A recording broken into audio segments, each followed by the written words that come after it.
Hey guys, welcome to the first episode of Freya's Garden. I'm actually really excited today. Today, I'm going to be doing a compost garden. So, I come across a bunch of bargained out plants on sale and a bunch of soil that was on sale, so I decided to make a bargain garden. In making this bargain garden, I decided why not do a compost heap underneath the garden to start breaking down. Now, I've seen a bunch of people put logs and stuff in theirs to fill their risen garden beds up. So I'm thinking it's going to be very similar to that, but utilising it as a compost so it breaks down underneath. And then hopefully in 6 to 12 months, I'll have some good soil to work with. You're going to help me build a bargain garden? Yeah? You're going to help me build a garden? All right.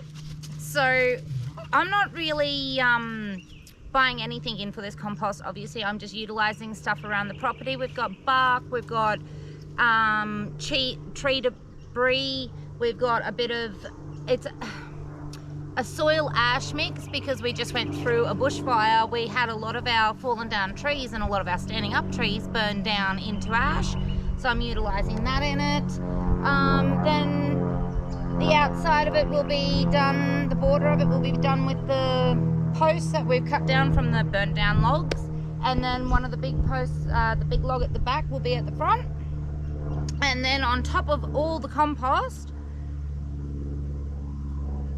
we will have the soil I picked up for $3.50 a bag. So this whole stack cost me $38.50 for the 11 bags that I've got. Okay, so to get some nitrogen into my compost, I have went around and gathered up a bunch of weeds and grass just around the property here. I haven't been picky at all, as I'll show you. There's probably about 7 different kinds of grasses, 8 different kinds of weeds. Really haven't been picky on these ones. So just chucking a string line up between the 2 trees so I can keep my trench for the logs straight, and then we'll get into it.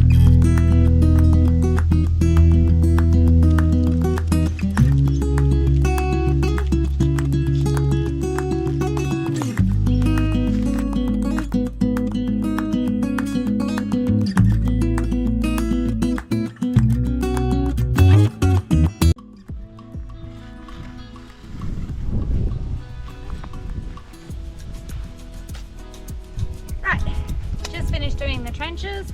Now what I'm going to do is pull this big ass log into this part here and then put all our little ones on the outside.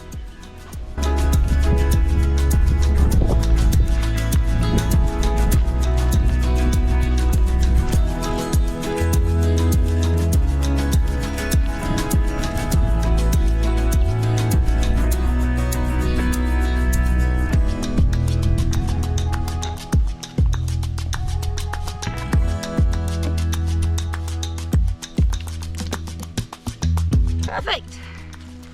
Now, got the big fella in. I'm going to put the rest of the little fellas standing upright on the outside just to make the rest of the garden border, and then we'll start putting the compost in.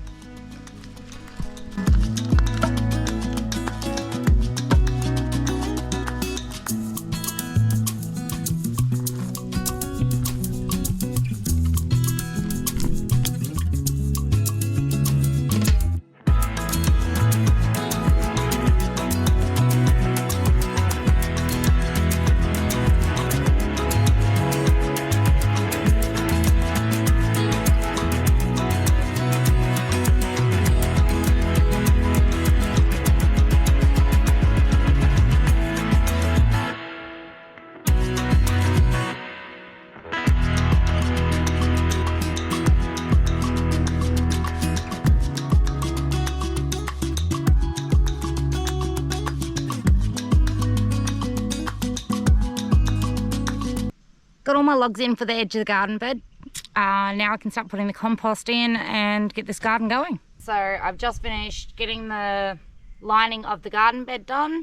So next step is doing the compost underneath the garden bed that we're going to actually put in. So we're starting, I've got to stop saying so, don't I? Well, we're starting with the broken down bark off the trees that burnt or that we've cut down on the property since the fire. Then we're going to an ash soil. So once again, from the fire, it's burnt. We've got a lot of charcoal. That one. Through this soil itself, so that will be utilised in it as well.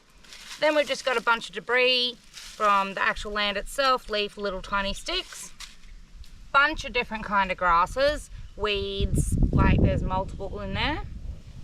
And then on top of this layer, so that's a compost layer, we then are going to put our potting mix. That's where our garden bed goes on top. So after we get all these layers in, hopefully we have a fully functioning garden bed and we can get some plants in. Okay, so being such a harsh environment that I live in here in Australia, I may have to put a coverage over top of the soil. Most people will use hay.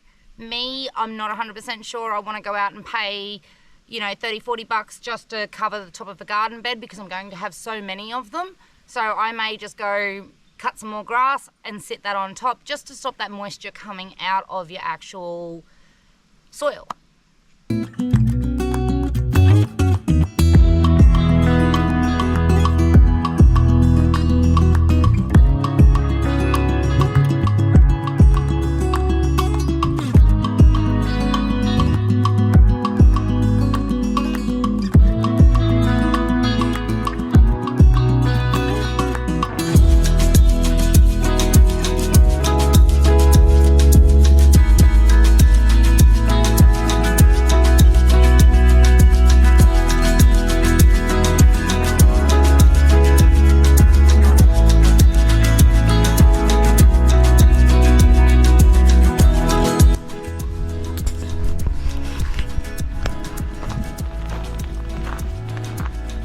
So what do you think of Mum's new garden?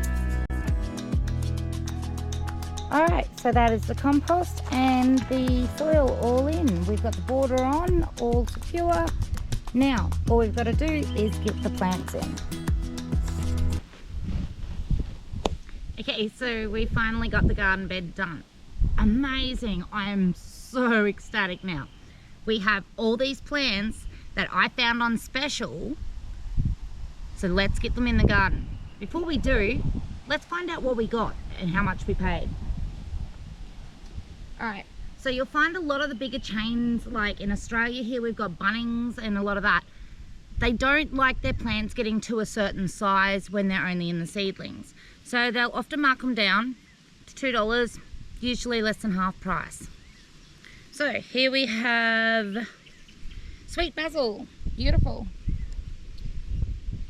A lot of the ones that do usually get marked down are fruits, veggies that get too big for their pots because it's actually cheaper for them to sell them off cheap than it is to repot them. And most people won't buy them at the higher price either when they do repot. So we've got two different kind of lettuce, both coming in at $2 each. A bistro blend. Okay. They're both bistro blends apparently. Well, there you go. What else do we have? Oh, we had rocket. Look at this coming in, beautiful. Another one at $2. And with the rocket, we also have cauliflower. Oops, sorry, cabbage. Not paying attention to my own thing. So we also have cabbage. They're beautiful sized plants. Some of those have more than one in the actual seedling tray as well. There's about 2 in each seedling tray. So you're getting multiple plants in the one seedling. So you're doubling up. I do suggest when you go shopping for them, guys, look for that. Yeah, so when you go shopping and looking for these guys, look for ones that have multiple seedlings in the same trays, because usually they're only meant to have the one seedling per tray. So if you can luck out and find ones that have more than one seedling per tray, like this little fella has 1, 2, 3. So he has 3 just in this pot here. And then this one has 2, I think there's another 3 or 4 in that one, and another 3 in the one at the front.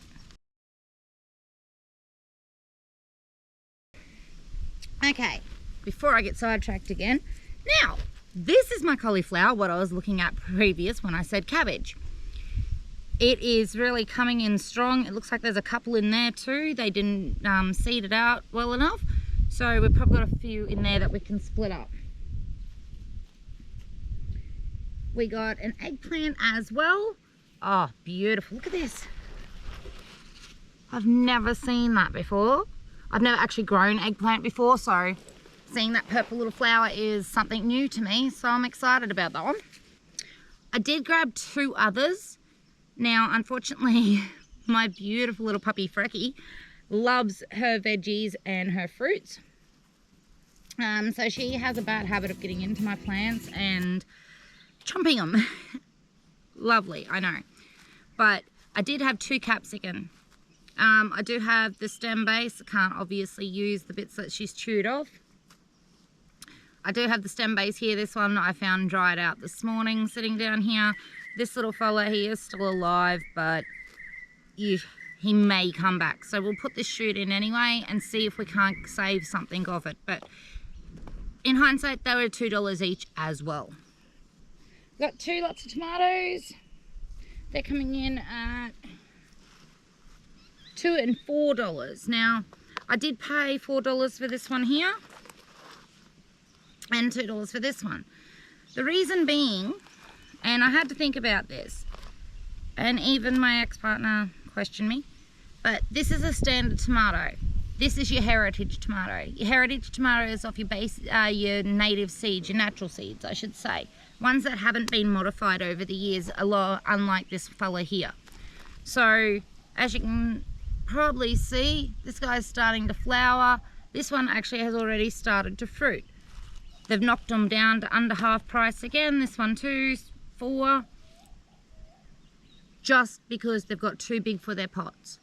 It's easier to get rid of them, so I'll take them. So to give you an example, if you break them up, when you find more than one seedling in a pot, you can multiply them by quite a few. So we started out with 4 and we ended up with 2, 4, 6, 8, 10. So I got 10 for paying for the price of 4, which was only $2. Not bad. 10 cabbages for $2.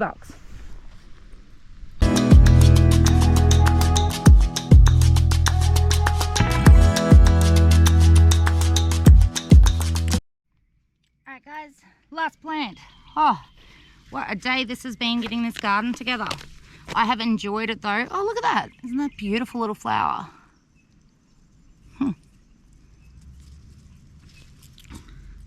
So, I've had a great fun doing this today. Utilising, trying new stuff. I'm just going to put this down there so you can see. So it gives you a decent amount of dig into the compost part. And then we're just going to loosen the roots up because I really hate these store-bought plants. Push it down in there like that so I can spread out.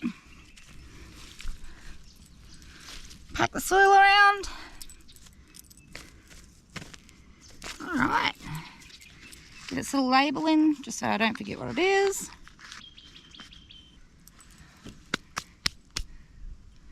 Done. Right. Looks like we've got it done. Now, all I've got to do is water them, make them settle in, maybe put just a little bit of green shade cloth around them overnight so that the roos and my dog doesn't eat them. And yeah, we'll be looking at a new garden bed.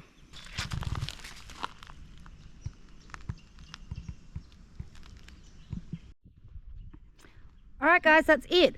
That is $22 worth of specialty throw out vegetables all in the garden. You throw in the little pretty plant at the front, that's an extra $5. So $29 on plants only. The soil that I have put on the top, it did cost me $35, getting it at $3.50 a bag. I don't usually want to buy soil, unfortunately, when I am starting up my garden beds out here because my land is so harsh. As you can see in the background here, we really have to bring in a bit of topsoil or at least make it. That's why I've got the compost going on underneath the soil that I've brought in. So by the end of it, I'm hoping to double my soil intake to be able to place out on other gardens or reutilize in this garden. As long as I keep putting the right plants back through and putting nutrients into the soil itself, it should keep going for quite a long time. I'm so happy with this. Like, if only you could be here. This is amazing. I really wish you all were. Like, I've had a ball today doing this. I couldn't think of anything else better to do with my day.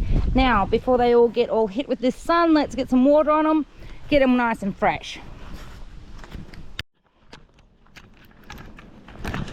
Oh, I do have one more little plant. Don't know if you can see it in there. I've got a sweet potato in there that fell. Once again, my dog ate the plant that it was on, the vegetable. So I've got the little sprouts left over. If we can get them out at the end of this, we'll chuck them in as well.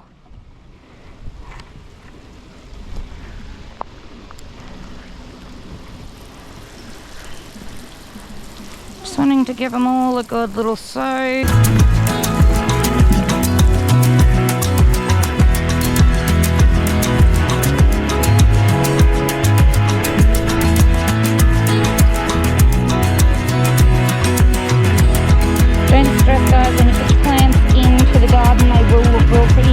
Because you are taking them out of their natural, what they've grown up in, their habitat. So they've got to take a little time to reclimatise, so to say, into your own garden bed. So don't stress if they look a little poor for the first couple of days.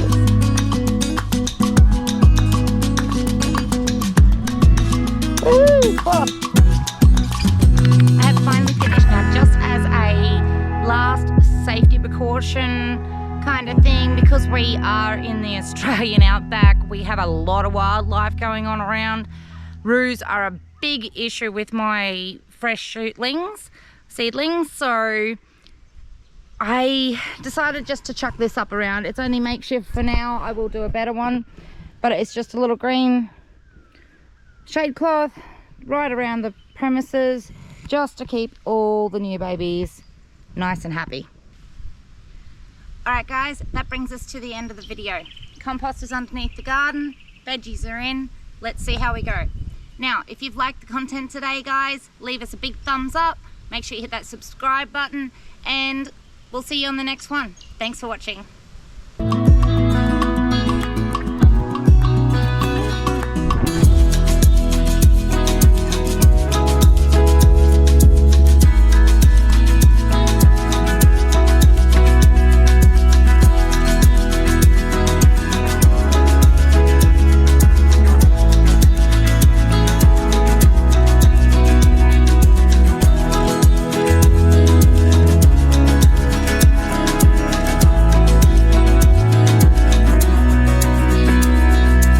Alright guys, if you enjoyed the content today, make sure you subscribe if you haven't already and leave a big thumbs up.